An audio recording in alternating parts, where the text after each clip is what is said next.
Olá, IBM, seja bem-vindo a mais um Papo da Manhã. A gente está aqui nessa quarta-feira tão especial para refletir um pouco mais, ouvir um pouco mais sobre aquilo que Deus tem dado à nossa igreja, né? Em termos de visão. Então, você que está me ouvindo, eu já vou te pedir para você enviar esse link nos grupos de GC, nos grupos de WhatsApp aí, onde você estiver, envia, tá? Deixa aqui a sua curtida, o seu like, se inscreve no canal caso você ainda não tenha. Caso ainda você não seja um inscrito, porque hoje a gente vai falar sobre abuso sexual infantil. Já falar sobre um assunto extremamente relevante para esse tempo, com um convidado muito especial, e eu preciso que você fique comigo. Vamos que vamos. Bora. E aí, mano? Cristiano, beleza? Brigadão aí pela sua presença, cara. Por ter aceito aí esse convite. Tamo junto. Muito bom ter você aqui. Tranquilo, cara? E Bom aí? demais estar com você. Tamo aí, pô. Firme e forte? Firme e forte, graças a Tá Deus. chegando agora... Gêmeos, né, cara? Chegando agora os gêmeos. Chegando os gêmeos, né? Sem esperar, Deus nos abençoa, né? Minha cunhada que fala que é a continuação do Cuca Limpo, né? Talvez venha dois Cuca Limpos aí, né? Dois meninos vão continuar, que uma hora eu vou me aposentar, né? Uma hora que eu tenho que me aposentar, né? Legal demais. Cara, você tem um projeto que é super especial, né? O Cuca Limpo aí. Cuca Limpo. Antes até de você estar aqui na igreja, eu já tinha escutado falar sobre ele, de alguns professores, diretores que recebem o projeto no colégio. E a gente vai chegar nessa fase, eu queria que você falasse um pouco sobre ele também. Mas antes da gente falar sobre o Cuca Limpa, sobre o que você tem vivido, eu queria pedir que você compartilhasse com a gente, cara, um pouco sobre você. Assim. Como é que foi a sua experiência de conversão? Como que você chegou até aqui? Como é que é a sua história de vida? Quem é o Cristiano para ser quem ele é aqui hoje? Cara, eu sempre falo o seguinte, a maioria dos assuntos que hoje eu falo no projeto, eu vivi alguns, né? O único que eu não vivi foi abuso, mas todos eles eu vivi. Eu vim de uma família estabilizada, né? Meu pai e minha mãe, eu sou filho único, então eu nunca tive uma relação ruim com meu pai e minha mãe, pelo contrário, né? Tive um crescimento legal, só que o processo da minha infância, cara, eu tinha uma questão muito difícil com a autoestima. Então, a autoestima para mim é um problema sério, né, cara? Eu sou vítima de bullying. Eu falo isso pra garotada. Eu sou aquele cara que chegava na escola e o moleque me via de longe, né? Depois de um tempo, eu conto isso, né? Com 20 e poucos anos eu encontrei o cara numa loja trabalhando, o cara que fazia bullying comigo. Ele não sabe o mal que ele me fez. E eu liberei perdão para ele, não sabia o porquê, né? Depois de 3 meses ele me liga para atender o filho dele, porque ele mesmo fazia bullying com o filho dele. Então era um processo. E aí, cara, nessas idas e vindas eu me retraía muito. E eu conto essa história pra garotada, né, cara? Eu gostava de uma menina do 7ª série, que agora mudou, mas era a 7ª série. E eu falo, pô, eu tinha um textinho, né, irmão? Pra ler pra ela, mas toda vez que chegava perto dela eu tinha dor de barriga. Aí eu falei, pô, irmão. Aí um amigo meu falou assim, cara, vai ter uma matinê estudantil. Aqui no Hollywood Disco Club, em frente ao Adino Xavier, tinha aqui o Hollywood Disco Club. Até hoje tem lá escrito, né? Eu passo, olha assim, e falei, pô, ali que começou a minha desgraça, né, irmão? Ele falou, vamos lá, cara, porque as meninas vão estar lá e vai ter bebida. É o papo do cara, né? E quando a gente bebe, a gente consegue falar o que a gente não consegue falar bom. É verdade, bêbado é um problema quando bebe. E eu fui, cara, mas aí, pra mim, a bebida, ela foi algo que me desinibiu, cara. Que trouxe pra mim quem eu não conseguia ser. Eu falo que eu fui lá na menina, troquei uma ideia, não fiquei com ninguém, virei alcoólatra, né? Eu falo isso, a garotada morre de ir na escola. E eu comecei a ter um relacionamento... Ficou sem a menina, mas ficou com álcool. Pô, fiquei com álcool. Eu tive um relacionamento muito profundo com o álcool, porque o álcool ele trazia algo para mim que eu não tinha, mas que ele também não é capaz de trazer isso para mim. Entendeu? Todo o processo que você busca, álcool, droga, pornografia, seja o que for, uma fuga emocional de algum processo que você está passando. E aí eu começo a entrar no processo de alcoolismo, com 18 anos, então eu perco o controle total. Então, com 18 anos eu perco o emprego, eu comecei a trabalhar com 13 para 14 anos em clínica veterinária. 14 eu começo a perder os compromissos e começo a perambular pela Praça da Trindade. E aí eu começo a fazer o uso muito efetivo de álcool, né? Isso aos 18? Isso aos 18, né? Comecei a fazer o uso e quando na rua, para quem não sabe o que é a rua, né? A gente olha o morador de rua, né? Ele tem uma questão de droga, 99%. Mas alguma coisa levou ele ali. Ou geralmente a droga, mas alguma coisa levou ele à droga para que ele esteja ali. Eu falo que o meu final de carreira foi com 21 anos, né? Eu me olho no espelho e me vejo com 39 quilos. Caramba. E eu falo, pô, mano, só tem um jeito se eu sair daqui. Se eu sair daqui, se eu não sair daqui eu vou morrer, mas como que eu saio? Isso você estava na rua? Isso na rua. Ficou 3 anos 3 na anos, rua? 2 anos e meio perambulando Praça de Trindade. E aí, a gente que tá na rua, os caras não querem a gente perto, né, irmão? O cara não toma banho, o cara passa perrengue. E aí, mas passava um cara, Marcelo, que ele falou assim, irmão, sempre que se você precisar, ele passava evangelizando e falou, o dia que você precisar eu tô aqui, cara, eu te ajudo, você me fala. Eu falei, rapaz, vai ser esse cara aí. Né? Quando os caras que andavam, eu cheguei no álcool de carro, quando eu falo álcool de carro é porque você, quando não tem dinheiro para comprar bebida, você vai no posto, compra etanol e toma. Esse é o processo. E eu falei, irmão, eu vou ter que sair daqui, eu vou morrer. 39 quilos, acabado. E aí ele passa e me oferece uma ajuda, a ajuda dele, e a forma que ele tinha de me ajudar. Né? E me ajudou. Era me levar na igreja. Eu fui para a PIB de Trindade, né? A PIB de Trindade, pastor Edson, até hoje eu lembro pregando, me converti. Pastor Edson, os pastores, né, falei um pouco da minha história. Olha, a partir de hoje todos os seus problemas acabaram, você é uma nova criatura. A partir de hoje acabou, passou. Falei, amém. Acordei no outro dia com vontade de beber, desgraçado, não entendi nada, irmão. Falei, aquele pastor falou uma parada que não aconteceu. Depois a gente entende que a cura é daquele que cura e não da gente. Por mais que a gente ofereça algo, a gente não pode oferecer algo que não é nosso. Eu sei que ela aconteceu, porque até o processo ela é cura. É curativo, o processo é curativo. E eu passei por esse processo, conheci um grupo chamado Alcance, que até hoje tem na PIB de Trindade. Líder Altamir, que não está mais, foi para a glória, o cara que me ajudou demais. E ele falou, cara, o que o pastor fala não liga muito não, o pastor nunca bebeu, nunca fumou, ele não sabe nada disso. Negócio de droga é com a gente aqui, senta aí, vamos começar a cuidar de você. E a gente comecei um processo de libertação, de um processo. E aí toma medicação controlada para tirar a abstinência, tudo isso. E aí você começa a desenvolver ansiedade, porque a abstinência do álcool é a única que mata. Né? Só existe 2 abstinências que matam, heroína e álcool. Cocaína, crack, maconha não mata. Você pode ter abstinência, mas o cara, raramente ele vai morrer por isso, mas o álcool ele te leva à convulsão. E eu comecei nesse processo, e eu comecei a caminhar, e comecei, então, né, me libertar, e conheci a Vera 6 meses depois, foi meu alicerce. E ali que é minha esposa, com 21 anos. E começo, então, a trabalhar com dependentes químicos no Alcance. Eu viro o braço direito de Altamir. Altamir, pô, você tem uma chamada com dependentes químicos e tal. E a gente começa, então, a trabalhar no Alcance e implantar salas em outras igrejas. Né? Salas para dependentes químicos e outras igrejas e tal. Cara, mas sempre enchendo. Né? Se você tiver aqui uma sala para dependente químico, você enche em 2 meses. Isso aqui vai lotar. E eu falava assim, cara, a gente precisa evitar que essa garotada chegue aqui. Como é que eu faço isso? E eu pensei assim, pô, pensou se a gente for para a escola e eu contar minha história para a molecada? Se eu chegar na escola e falar sobre o álcool, drogas, e essa garotada não se envolver com isso, eles não precisarem de passar por esse processo que eu passei, ato preventivo. O Brasil é muito ruim de falar sobre prevenção. Por isso que você tem campanhas, Setembro Amarelo para falar de depressão e suicídio, Maio Laranja, abuso sexual, Outubro Rosa. Você precisa disso para avisar a mulher ou Novembro Azul ao homem que ele precisa ao médico num ato preventivo. E aí a primeira muito de tratar a consequência. A consequência. E eu falei, pô, e agora? Começamos a bater de escola em escola, né? Ninguém conhecia a gente, você bate numa escola e fala, tudo bem, a gente queria dar uma palestra para garotada sobre droga. Quem é? Quem é vocês? Eu falei, não, cara, eu sou um cara da igreja e tal.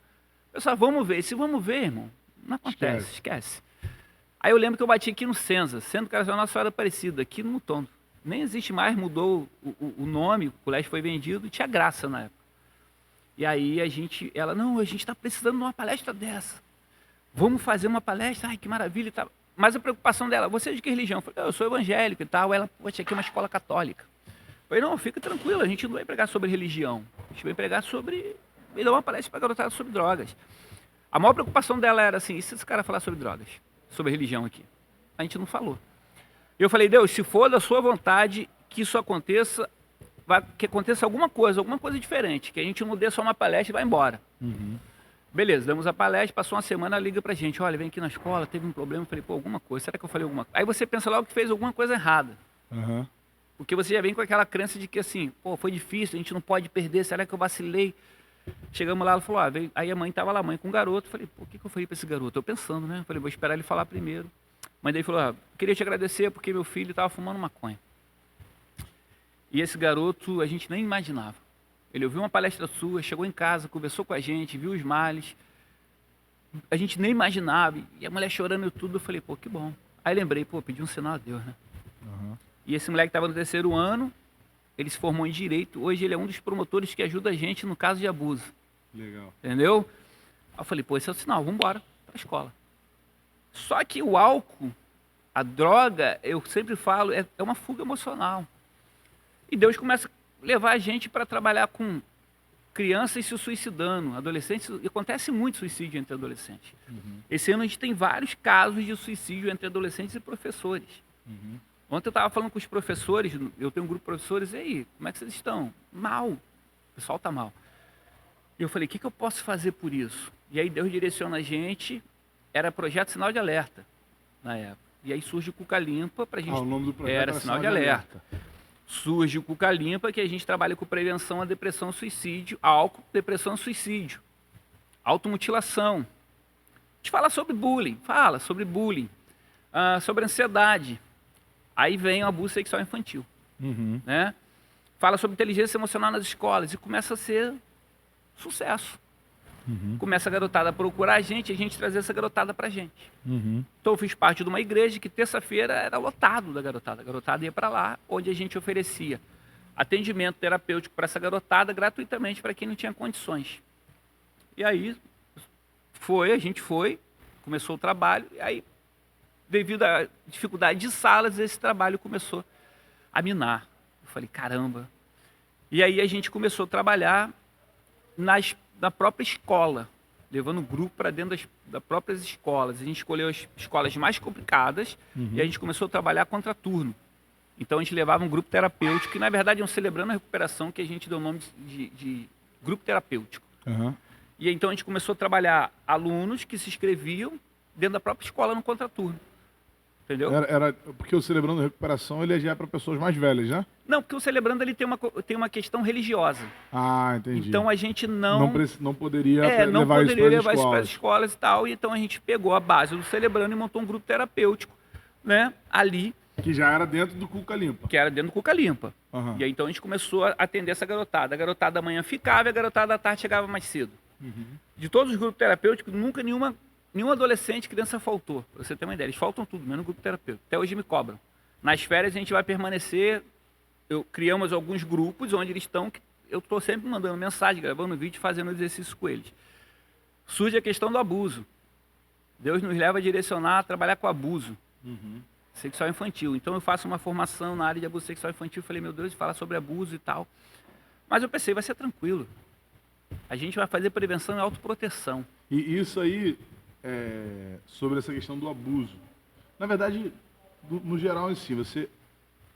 Foi com quantos anos mais ou menos você começou o Cuca Limpa mesmo? Você começou 21 anos e você começou a frequentar a PIB de Trindade. PIB de Trindade, fiquei lá uns 4 anos no projeto Alcance. Junto com Altamir. Depois comecei a implantar grupos de dependentes químicos. Isso, na igreja mesmo ou já na escola? Na igreja. Na igreja. Em algumas igrejas, eu queria ter um grupo de dependentes químicos aqui. A gente implantava. Entendi. A gente implantava. Né? Depois eu saí da PIB Trindade. Aí começa o projeto Cuca Limpa. Começa o projeto. Começa o projeto Cuca Limpa, que vai... Eu tenho 17 anos de projeto. Uhum. Cuca Limpa. 17 anos 17 anos já. Abuso sexual infantil, eu falo há 9 anos sobre abuso sexual infantil. Qual era a ideia? Conheci Maurício Cunha, não sei se você conhece. Não. Maurício Cunha foi secretário nacional da Infância e Adolescência agora, do governo, junto com a ministra Damares e tal. Eu conheci ele no CAD, em Curitiba, que minha esposa fez um curso no CAD, que é o Centro de Atenção ao Desenvolvimento Integral, que é onde ele ensina a igreja a ser relevante nessa área missional. E a gente conhece ele e a gente começa a entender um pouco essa dinâmica do abuso através do CAD. Falei, eu vou levar isso para a escola. De que maneira? Prevenção e autoproteção. Eu vou ensinar essas crianças a se proteger do abuso. Para elas entenderem o que é o abuso, como é que o abusador age e tal. Só que foi assim, mas foi além. O que surgiu? Final de cada... Aí eu comecei a pegar a turma de 3º ano, Fundamental 1, crianças pequenas, 7, 8 anos, tal. E até o 6º ano. E aí começou. Eu falei, Deus, faça da sua vontade que essas crianças fiquem longe do abuso. Mas o que acontece? Tinha as crianças que já sofriam abuso. E criança pequena, cara, é diferente de adolescente. Adolescente, ele pega seu WhatsApp e daqui a pouco ele... Tio, eu estava na tua palestra. O senhor pode me ajudar? Ou ele pede para falar com você sozinho. Criança não.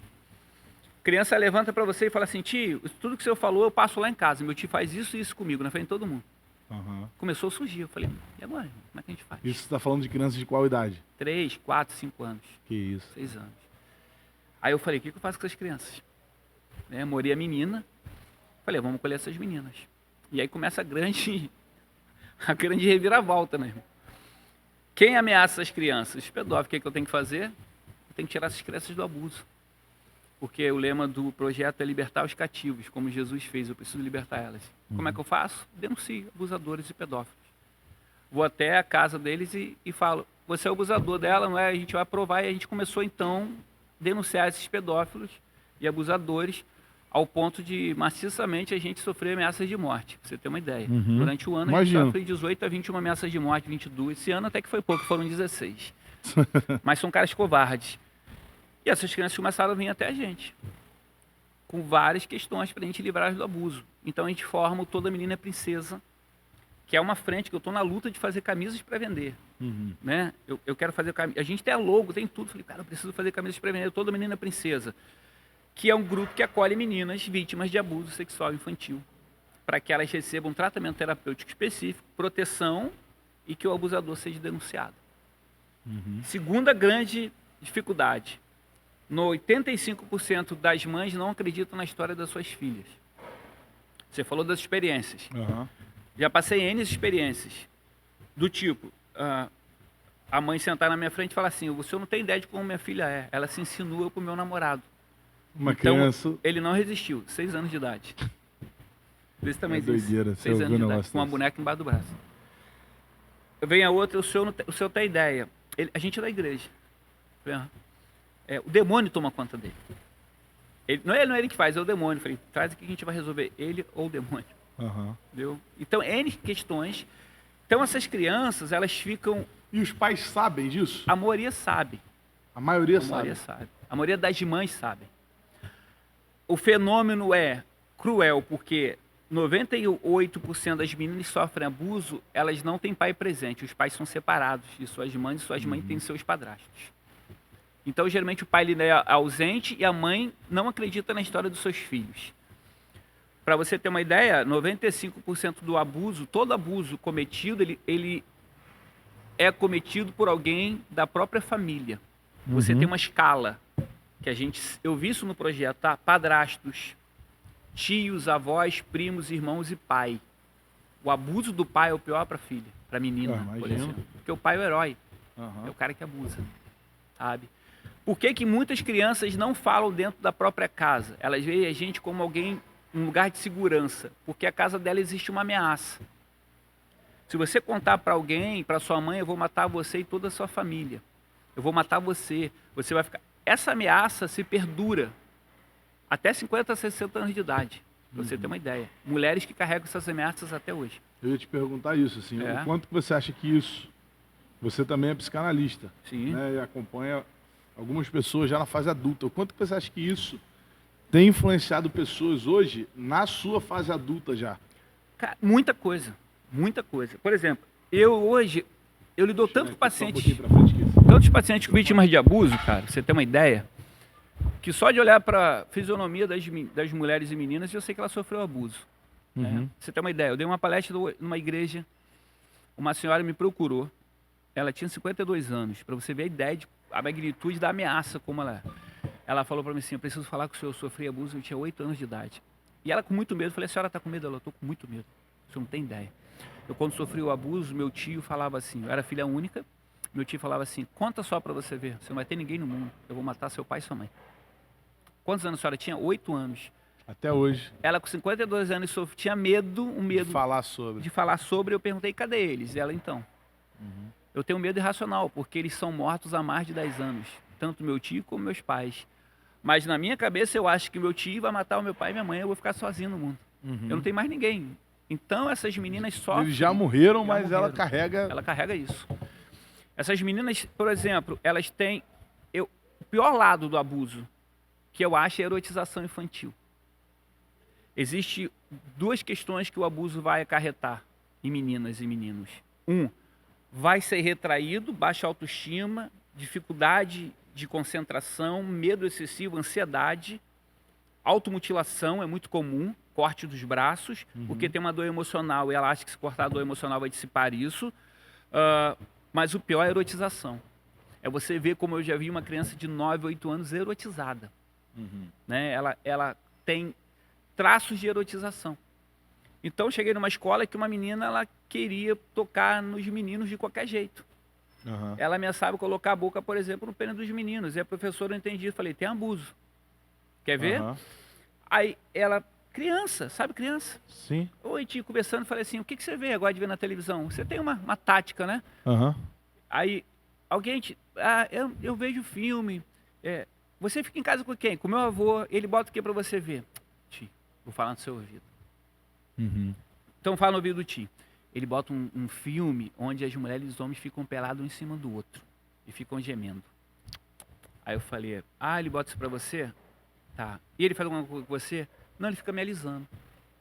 Porque a criança, ela tem um ponto que vai causar prazer, erógenos, que a gente fala. A criança tem esse ponto. Por exemplo, crianças, às vezes que tem infecção, às vezes a irmã me procura assim, pô, Cristiano, eu tô com minha filha com 7, 8 anos se masturbando. Ela teve uma infecção, alguma coisa, na coceira, ela sentiu prazer e ela continuou naquele processo do prazer. Não é nem a questão da masturbação. E ela era erotizada. Até você desconstruir isso, é um processo, porque ela foi erotizada por aquele processo.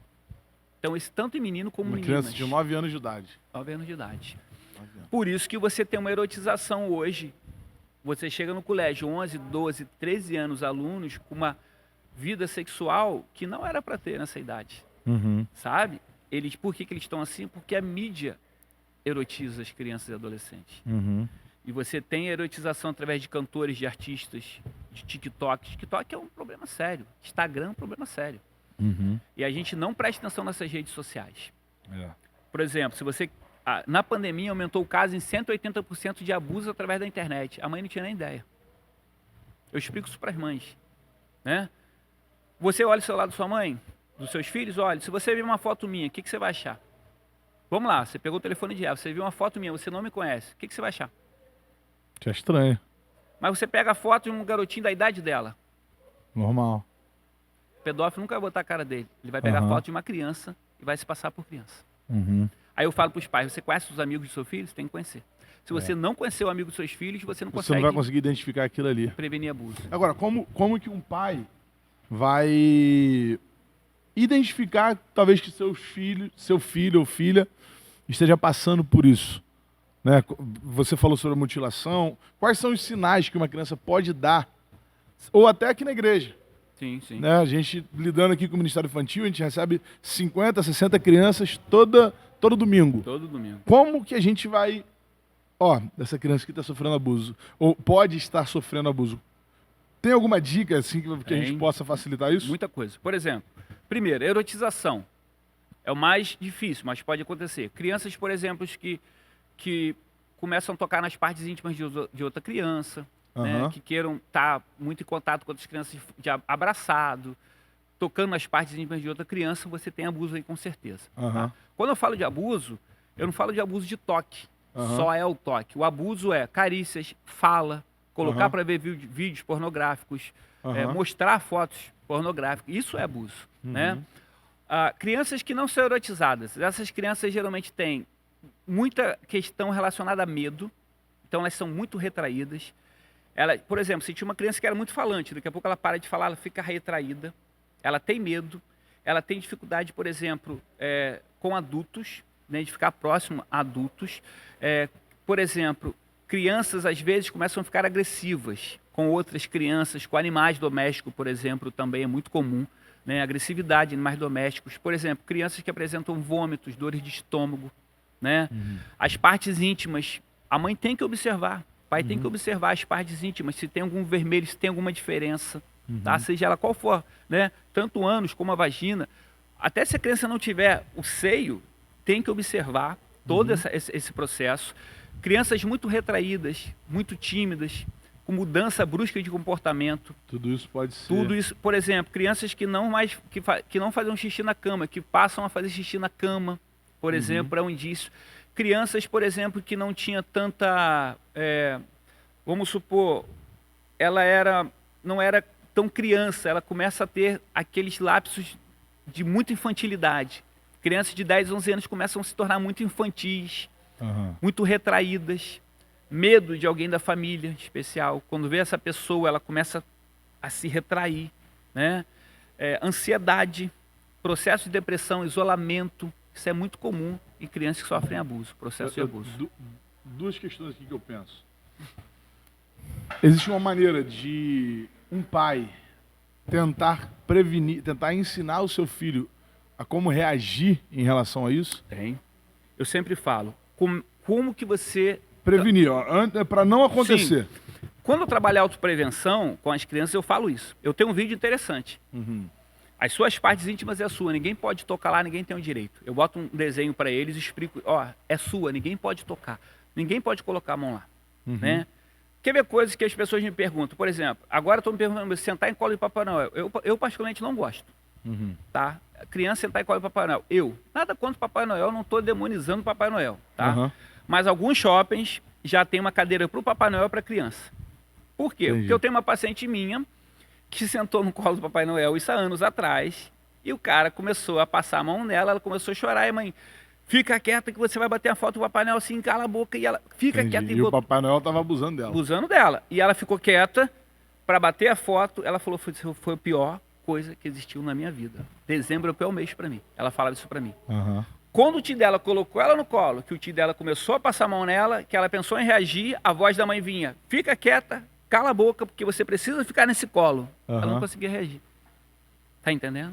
Primeira coisa, diálogo. Eu falo isso para os pais. Como é que é o seu diálogo com seu filho? Pai, eu queria te falar um negócio, estou sem tempo agora. Nem fala nada agora. Já vi que é besteira. Ele não vai te contar um abuso. Se ele te contar, pai, quebrei um copo. Como é que pode? Você quebrou o copo? Meu irmão, se você fez estardalhaço... Quando for uma coisa grave mesmo... Meu irmão, se eu fui contar pro meu pai que eu quebrei um copo, ele fez isso. Se eu contar que sofreu um abuso, pro meu pai e minha mãe, lascou. Porque, infelizmente, 90% das meninas e meninos se sentem culpados pelo abuso que sofreu. Eles carregam essa culpa. Eles acham que foi culpa deles. Acham que foi culpa deles. Até porque o abusador fica colocando isso na cabeça. Isso na cabeça deles. Primeiro momento sente um prazer, entre aspas, a criança, então ela acha que isso foi culpa dela, porque em algum momento ela sentiu prazer. E aí, se você brigou com seu filho porque ele quebrou um copo, imagina se ele sofreu um abuso. Então eu falo, vocês precisam de diálogo com seus filhos. Mas não tem. Então a prevenção que eu faço, evita esse negócio de selinho. Eu não gosto, eu particularmente. Porque isso condiciona a criança a entender que um beijo de um adulto é algo normal. Tá entendendo? Um beijo de adulto é algo normal. Colo do Papai Noel. E ela falou, Cristiano, foi pior. Então, para quê? E ela não quer sentar e você condiciona ela a sentar, é pior ainda. Porque quando o adulto chamar ela não quiser, ela acha que tem que estar condicionado a sentar, porque o pai vai punir ela de qualquer maneira. Então você tem que pegar seu filho e conversar com ele sério sobre isso, sobre abuso sexual infantil. Olha, suas partes íntimas são suas partes íntimas. Ninguém pode tocar aqui. Evita, por exemplo, numa... Isso pode ser falado até no banho, né? No banho. Por exemplo, tá dando banho na criança... Uma coisa que eu sempre falo, quantas pessoas convivem com seus filhos? Cristiano, 10, mas nem todas precisam tocar nas partes íntimas dela. Tá entendendo? Quando você tem muita gente tocando, é um problema. Não que elas vão abusar, mas é muita gente tocando. Então, para a criança, ela acha que várias pessoas podem tocar. Geralmente a mãe ou só o pai, né? Então aqui, só o pai e a mãe tocar, ninguém pode tocar. Mas se acontecer, você tem que falar com o papai e a mamãe, nunca vai brigar com você. Eu tenho que proteger você do abusador. Existem pessoas mais, existem pessoas assim. E aí você tem que condicionar a criança a ter total confiança em você, para que quando aconteça ela te fale. Tem abertura para falar. Abertura para falar. Porque a criança e o adolescente por si só, a curiosidade é muito difícil. Quando eu falei da internet, o fenômeno cresceu muito. Como é que o fenômeno da internet é? Quase ninguém sabe. O pedófilo ele pega uma foto de uma criança e aborda essa criança em jogos online, de múltiplos jogadores, redes sociais, tudo bem, estou jogando. Para a criança, ela está jogando com alguém da idade dela. Criança. E a menina chega e fala assim, tudo bem, eu sou fulana, começa a pegar uma amizade. E se você pega uma criança com baixa autoestima, ela está com a estima baixa, que ela não tem diálogo, que ela não é ouvida dentro de casa, que ela não é acolhida dentro de casa, ela vai buscar acolhimento fora. E aí quando ela vê uma amiguinha que dá atenção a ela cria uma amizade. Já viu que criança cria amizade muito rápido? Tem uma paciente minha que era assim. né? O abusador mandou para ela assim: eu tenho muita vergonha no meu corpo, porque eu não tenho seios. Como é que é o seu corpo? Ah, eu queria ser tanto igual a você, eu não tenho seios, eu sou magra, eu sou aquilo. Manda a foto. E ela mandou. E ela mandou. E ele foi se revelando, falou: você estuda onde? Ela estudava num colégio onde era uma área de risco. E a sua casa era mais área de risco ainda. E aí eu falei assim, aí ela falou assim, quando eu falei isso na palestra, essa garotinha levantou e falou assim: tio, tem um homem desse no meu celular. E eu não sei como me livrar dele, o que eu faço? Ele já se manifestou ao ponto de falar assim, mostrar a cara dele e falar assim: olha só, gravou um vídeo para ela, eu não sou criança nenhuma, só que eu tenho suas fotos todas aqui. Se você não fazer o que eu quiser, eu vou pegar essas fotos e vou mandar pra sua mãe. Aí começa a ser a chantagem, né? A chantagem. Chamei a mãe e o pai, a mãe: meu Deus, eu nunca imaginaria isso. Falei: mas era para imaginar. Como é que você tem um filho pequeno e você não olha o celular dele? Que essa aí, a questão é o acompanhamento, né? Como é que você tem uma filha pequena e ela tem um celular e você não olha o que ela está fazendo no celular? Porque hoje você tem o PSAF, que é um dispositivo que você coloca para evitar páginas de pornografia, porque vai aparecer. Vai aparecer lá, né? Então, essa garotinha chegou, eu falei para a mãe dela assim: olha, ele só não aconteceu o pior porque tinha um tráfico aqui, tá? Se não é uma área de tráfico, ele estava na tua porta. E aí identificou. Era um técnico de informática que morava no Fonseca, casado, diácono de uma igreja com 2 filhos. Isso, cara. Quando a gente chegou lá, começamos a trabalhar o cara e pegamos o cara, e o computador ele tinha várias pornografias infantis. E aí eu olho, e aí? Quem vê cara não vê pedófilo. É o cara acima de qualquer suspeita. Na tua igreja pode ter um. Eu falo o seguinte: se um dependente químico chegar aqui, a gente fala assim: pô, esse cara tá ruim, né? Pô, tá bêbado, bota ele sentado aí. Mas o pedófilo, amigo, ele não tem cara. Ele tá ali. Não tem cara. Não tem cara. E aí você tem que estar atento a tudo e a todos. Por quê? O diálogo com seu filho é imprescindível. Ele tem que te contar tudo o que acontece. Mas se você o repreende porque quebrou um copo, ele te conta. Esquece. Mas e assim, e vamos botar na gente como igreja, né? Tanto no nosso Ministério Infantil, como na nossa igreja de maneira geral, GC, os líderes de GC. Como que a gente faz para dar essa abertura para alguém abrir isso pra gente? E abrindo, como proceder? Porque você está falando que a maioria das mães sabe, né? Às vezes é conivente com aquilo, permite aquilo. Por que permite? Acho que algumas, acho que até por medo também, né? Quer ver? Uma escala porque permitem. Primeiro que precisa do companheiro para sobreviver. Se ele for embora... Dependência financeira. Dependência financeira e dependência emocional. Entendeu? E eu peguei uma menina agora muito, muito triste, 14 anos, com anúncio no site pornô. Anúncio em prostituição. Se você olhar, você sabe que ela não tem 18 anos, apesar de estar 18 anos lá. E eu falei para ela: você não nasceu para isso. Mas puxa a história dessa menina. A mãe dela prostituiu ela com 10 anos, trocava ela por droga. De 10 anos ela aprendeu. Como é que você trabalha isso? É um processo de desconstruir aquilo que ela aprendeu. Erotizou, ela ganha dinheiro, tudo aquilo. E aí eu falo: só Jesus para mudar a vida dela. Parâmetros dentro da psicologia você pode ter? Pode, mas só Jesus. Essa é a ideia do projeto. Vou te falar, é muito difícil uma mulher talvez chegar num lugar e falar. Porque ela tem muita vergonha. A primeira questão: se eu falar e as pessoas comentarem isso, é muito difícil. Entendeu? Por exemplo, eu ouço falar muito sobre a questão do pescoço. Isso é real mesmo? Real. Que... Marcas. Tipo assim, eu penso na mulher, né? Mas não sei se isso aplica também a um homem que talvez tenha sofrido esse tipo de abuso. Tem dificuldade, por exemplo, de alguém encostar no pescoço dele ou dela? Por exemplo, meninas vítimas de abuso. Raramente, dificilmente elas têm dificuldade com toque masculino. Elas têm dificuldade com esse toque, tá? Por exemplo, abraço. Por exemplo, minhas pacientes vítimas, eu tenho 43 hoje no projeto. Nenhuma delas eu abraço, nenhuma delas realmente eu abraço assim, abraço de lado, mas algumas eu nem abraço de lado. Você tem uma ideia. Pego na mão, não dou beijo, porque o toque do homem é muito ruim. Eu falo que Deus me colocou, eu não me via falando de abuso, eu, uma figura masculina, tratar vítimas de abuso, que 95% são cometidos por homens, porque existe abusos cometidos por mulheres. Eu já peguei crianças que sofreu abuso por mulheres. É uma outra vertente. Porque o menino, ele tem que conhecer cedo. Lembra aquela história antigamente que os meninos têm que conhecer as mulheres cedo? Então, se você pega uma menina de 11 anos, é abuso. Se você pega um menino de 11 anos, não, ele está aprendendo sobre sexo, é isso mesmo. Ele tem que conhecer agora, não é abuso. Ele vai ter vários problemas lá na frente. Né? Pessoas que têm problema com toque, isso é muito comum, tá? Tanto meninos como meninas, tá? Pessoas que, por exemplo, não gostam de abraço, beijo, a figura masculina. Eu tinha uma paciente minha, por exemplo, que ela usava as roupas mais largas possíveis. Sabe aquelas calças tactel largona, blusa largona, tudo assim. As pessoas tinham uma ideia assim, não, ela usa isso porque ela gosta de roupa de homem, talvez ela... É questão da sexualidade dela. Não, ela falou, não, eu sou hétero. Eu não tenho problema nenhum com sexualidade. A questão era querer se esconder. Só que o que acontece, o meu tio falou que só abusou de mim porque aparecia a curva do meu corpo. E a curva do meu corpo não pode aparecer não. Porque se aparecer eu vou sofrer abuso, então não pode aparecer. Ela colocava aquilo para proteger a curva do corpo dela. E aí, como que a gente daria abertura para uma criança dessa falar com a gente? Então, é uma relação de confiança. De confiança. E vou te falar, você precisa tocar no assunto. Ela vai falar. Raramente pode acontecer, mas raramente, numa lição bíblica, que você não exponha isso, ela falar. Ela fala. Eu tive numa igreja próxima a gente. Bíblia Trindade. Fui dar uma palestra sobre abuso sexual infantil. Apareceram 2 casos. Ninguém nunca imaginava, apareceram 2 casos. Né? E eu falo, elas falam porque elas pegam confiança em você. Hoje eu tive experiências, mas eu tive uma experiência numa escola que aquele dia, acho que era Deus preparando, né? Porque eu terminei a palestra, fui para a sala de professor, tomar um café, tranquilo, falei, graças a Deus, nenhuma criança que sofre abuso, porque nenhuma veio me procurar.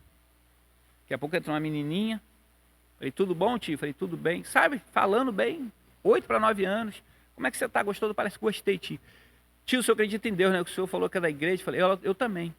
Eu falei, é mesmo? Acredito em Deus. E eu estou orando há 6 meses. 6 meses. A minha tia me leva para a igreja, eu estou pedindo a Deus há 6 meses para me livrar do meu padrasto que abusa de mim todos os dias. E hoje ele mandou o senhor aqui para resolver isso. Falei, agora, mano? Falei, o tio vai resolver.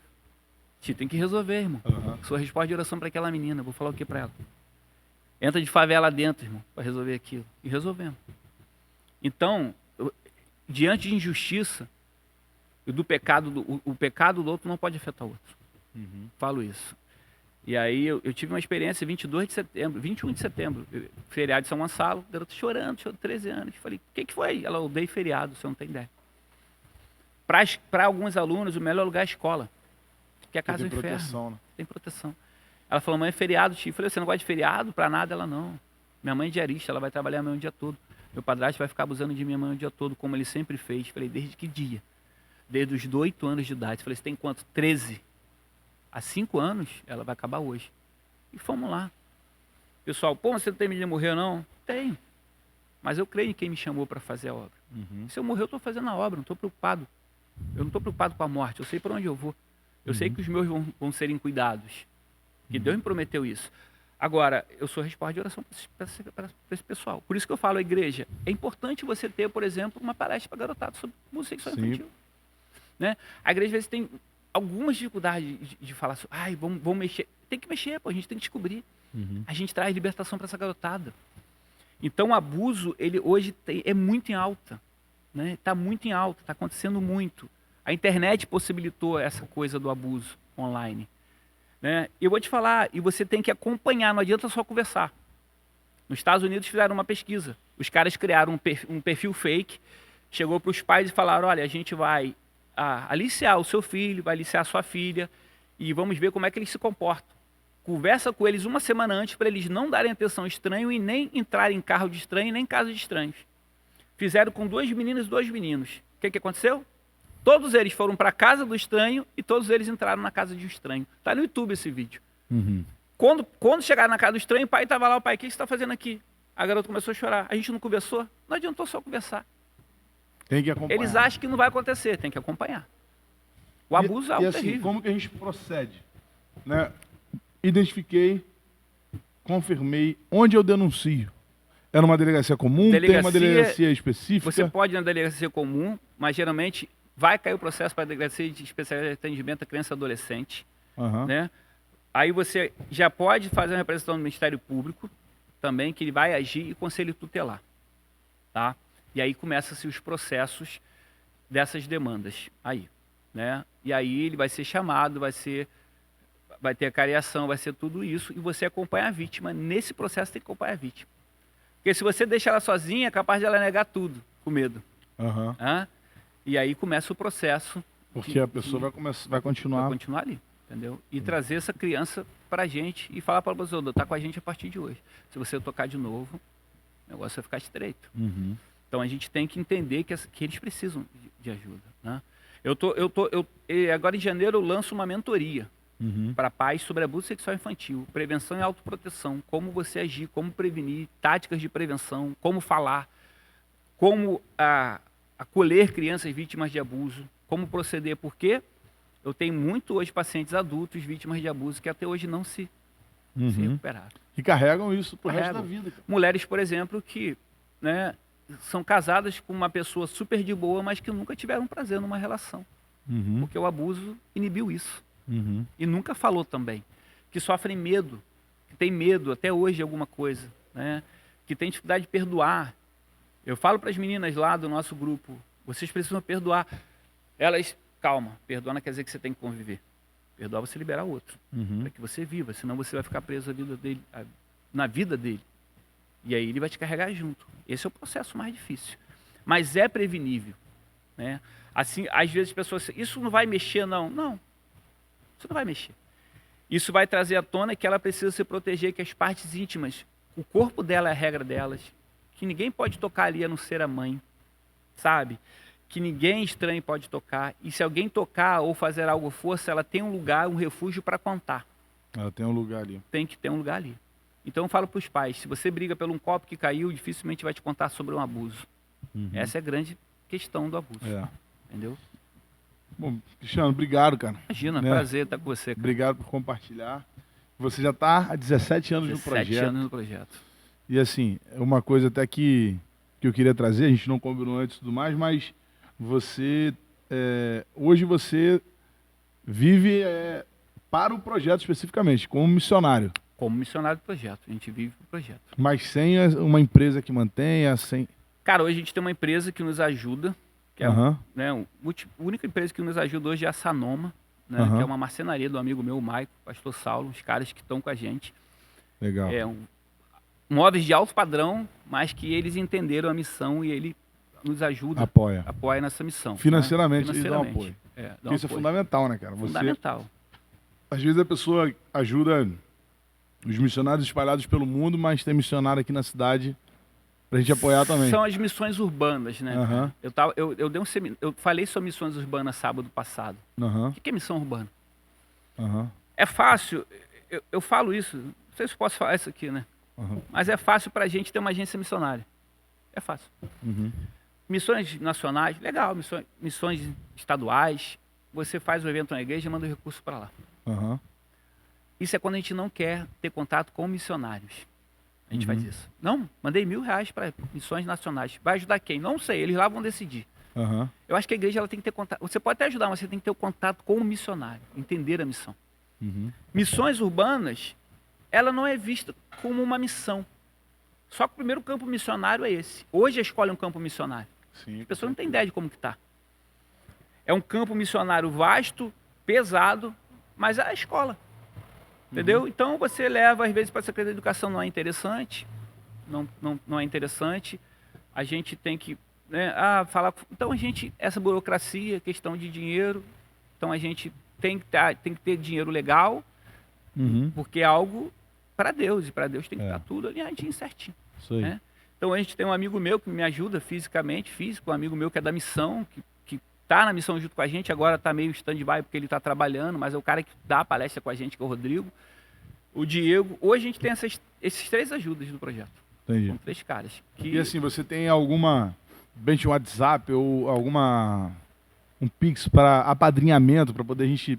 Eu tenho certeza que alguns irmãos que vão assistir aqui, eles vão estar dispostos a serem talvez mantenedores do projeto também. Até como pessoa física, pode fazer isso? Pode.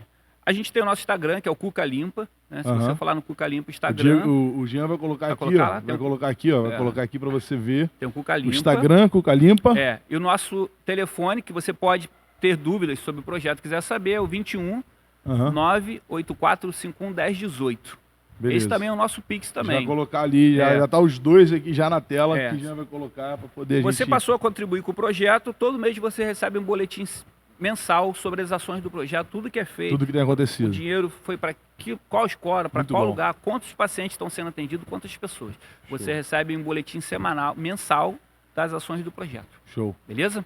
Cara, obrigado. Pô, obrigado, Então, foi um ó, prazer quero estar contigo. incentivar você aí que está nos assistindo, você que acredita no que está acontecendo aqui, né? Que sabe aí do trabalho do Cristiano, já fala do Cuca, mas não é Cuca, que já fica quase chamando de chama de Cuca, Cuca né? Limpo, Já irmão. vira quase o nome, né? Já ficou. Então, você que pode, apadrinha esse projeto, né? Vamos investir no reino, investir no que tem acontecido, né? Cada um tem o seu chamado, a sua vocação, e às vezes ser missionário é um desafio muito É um grande. desafio. É desafio em todos os aspectos, inclusive no financeiro, né? Muita coisa. Então eu quero mobilizar aí, você que pode, tá aí o Instagram, o WhatsApp, o Pix, para poder Isso, tem todo nosso mundo ficar site sabendo. também, né? www.projetocucalimpa.com.br, que é o Então, site fechou. também do nosso projeto aí. Então, tá bom? não deixe de participar. Tá Tamo bom, junto. Cristiano? Obrigado, Ó, cara. Obrigado, tamo junto. Tá? Deus abençoe. Tamo junto. Conta com Vamos a sua gente. vida. Obrigado pelo tempo aí, Valeu, pelo cara. conhecimento também. Tamo Tá junto. bom? Você não esquece, deixa o seu like, se inscreve, manda para todo mundo, porque é um conteúdo extremamente relevante para os dias atuais. Que Deus abençoe. Uma boa semana.